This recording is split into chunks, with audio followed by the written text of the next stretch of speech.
मध्य प्रदेश विधानसभा के शीतकालीन सत्र के पहले दिन कांग्रेस ने शिक्षक विहीन स्कूलों का मुद्दा उठाया। कांग्रेस विधायक ने राजगढ़ के शिक्षक विहीन स्कूलों में शिक्षकों की नियुक्ति को लेकर सवाल किया। उन्होंने कहा कि इस पर स्कूल शिक्षा मंत्री ने कहा कि जहां छात्र कम हैं वहां कम शिक्षकों की जरूरत है।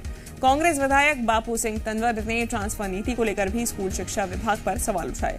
इस पर स्कूल शिक्षा मंत्री ने कहा कि जहां अतिथि शिक्षक नहीं जाना चाहते वहां भी शिक्षकों की व्यवस्था की जाएगी।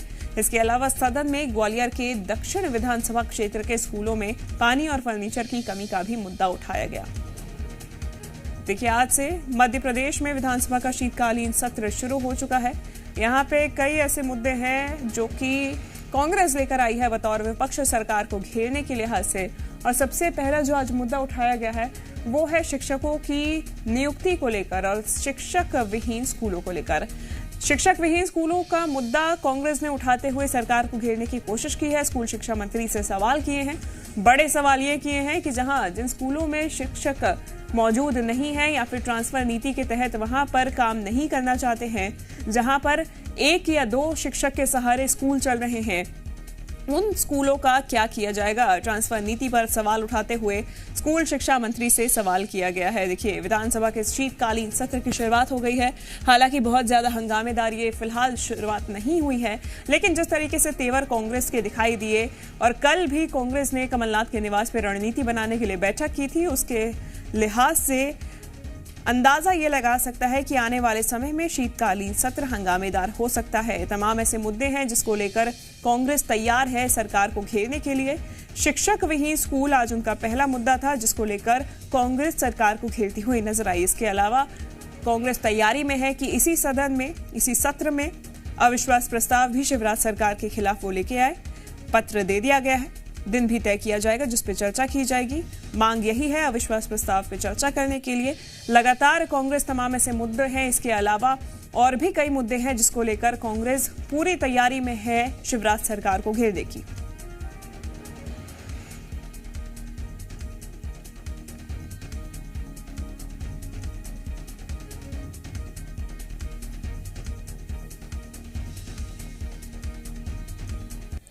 ज्यादा जानकारी लेंगे जी मीडिया संवाददाता आकाश द्विवेदी हमारे साथ जुड़ गए हैं। आकाश, विधानसभा के शीतकालीन सत्र की शुरुआत हो गई है। पहला मुद्दा शिक्षक विहीन स्कूल। बिल्कुल, देखिए, अब सबसे बड़ा अपडेट यह है कि मध्य प्रदेश विधानसभा की कार्यवाही अब कल 11 बजे तक के लिए स्थगित हो गई है। और आज जैसे ही प्रश्नकाल की शुरुआत हुई तत्काल देखिए शिक्षक विहीन स्कूलों का मुद्दा उठा। राजगढ़ में शिक्षक विहीन स्कूलों को मुद्दे को लेकर देखिए कांग्रेस विधायक ने सवाल उठाया और स्कूल शिक्षा मंत्री से पूछा कि जिन स्कूलों में शिक्षक नहीं है वहां शिक्षकों की नियुक्ति कब होगी। देखिए, बापू सिंह तंवर कांग्रेस विधायक थे, उनका यह सवाल था और उन्होंने ये भी पूछा कि कई जगह ऐसे हैं जहां पर अतिथि शिक्षक नहीं जाना चाहते हैं, ऐसे में शिक्षकों की नियुक्ति कैसे की जाएगी। इस मामले पर स्कूल शिक्षा मंत्री इंदर सिंह परमार ने जवाब दिया। उन्होंने कहा कि कई जगह अभी ऐसे हैं जहां पर देखिए कम स्टूडेंट्स हैं लेकिन शिक्षक ज्यादा हो गए हैं। ऐसी जगहों पर कम शिक्षकों की जरूरत है, वहां से हम दूसरी जगह पर शिक्षकों को स्थानांतरित करेंगे। स्कूल शिक्षा मंत्री ने आश्वासन दिया है कि विधायक से सूची ली जाएगी कि किस स्कूल में कहां दिक्कत है और उसका समाधान किया जाएगा। साथ ही उन्होंने कहा है कि देखिए जिन जगहों पर शिक्षक नहीं है वहां पर भी व्यवस्था की जाएगी और जिन क्षेत्रों में अतिथि शिक्षक नहीं जाना चाहते हैं उन जगहों पर भी शिक्षकों की नियुक्ति की जाएगी। ये सदन के भीतर स्कूल शिक्षा मंत्री ने कांग्रेस विधायक के सवाल पर जवाब दिया है। इसके साथ ही कांग्रेस विधायक ने ट्रांसफर नीति पर सवाल उठाए हैं और देखिए ट्रांसफर नीति को लेकर उन्होंने कहा ये व्यवस्थाएं इसी वजह से बनी हुई हैं। इसके साथ ही स्कूल शिक्षा विभाग का एक मुद्दा और सदन में गूंजा। कांग्रेस से ग्वालियर दक्षिण के विधायक प्रवीण पाठक ने ग्वालियर दक्षिण विधानसभा क्षेत्र में स्कूलों में पेयजल और फर्नीचर न होने का मुद्दा उठाया। उन्होंने स्कूल शिक्षा मंत्री पर यह आरोप लगाया है कि स्कूल शिक्षा मंत्री ने जो जवाब लिखित में दिए हैं वो गलत जवाब दिए हैं। कई जगहों पर जो ग्वालियर दक्षिण विधानसभा क्षेत्र में स्कूल हैं वहां पर बच्चों के पेयजल की व्यवस्था नहीं है और बड़ी संख्या में बच्चे ऐसे हैं जिनके पास फर्नीचर की व्यवस्था नहीं, बैठने की व्यवस्था नहीं है। ये 2 मुद्दे प्रश्नकाल के दौरान सदन में सुनाई दिए और क्योंकि देखिए अब जो स्कूलों से आंकड़े आए थे वो वाकई में गंभीर थे। कई ऐसी शालाएं थी जहां स्कूल शिक्षक विहीन थे।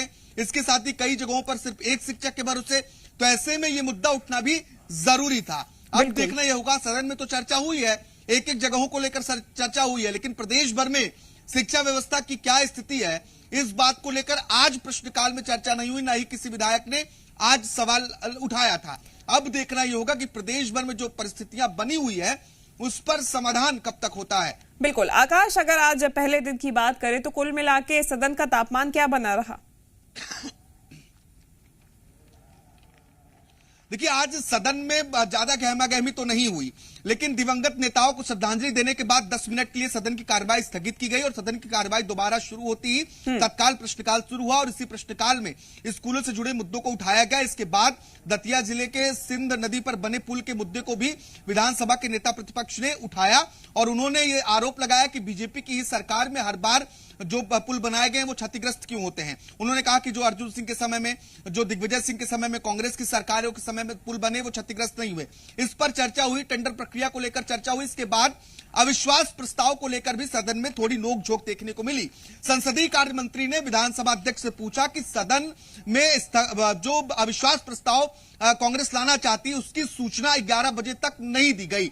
इस पर नेता प्रतिपक्ष ने आपत्ति जताई और नेता प्रतिपक्ष ने कहा कि सदन में अविश्वास प्रस्ताव लाने की विधिवत सूचना विधानसभा सचिव को 13 दिसंबर को दी गई थी और सदन शुरू होने से पहले कांग्रेस नेताओं ने विधानसभा अध्यक्ष को भी अविश्वास प्रस्ताव की सूचना दी है। इसके बाद आरोप पत्र भी सौंपा गया है।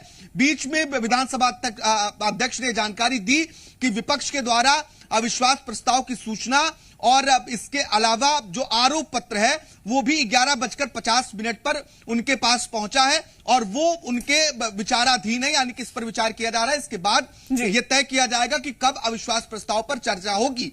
इस अविश्वास प्रस्ताव के बहस के बीच में देखिए संसदीय कार्य मंत्री और नेता प्रतिपक्ष के बीच नोकझोंक और देखिए ये देखने को मिला।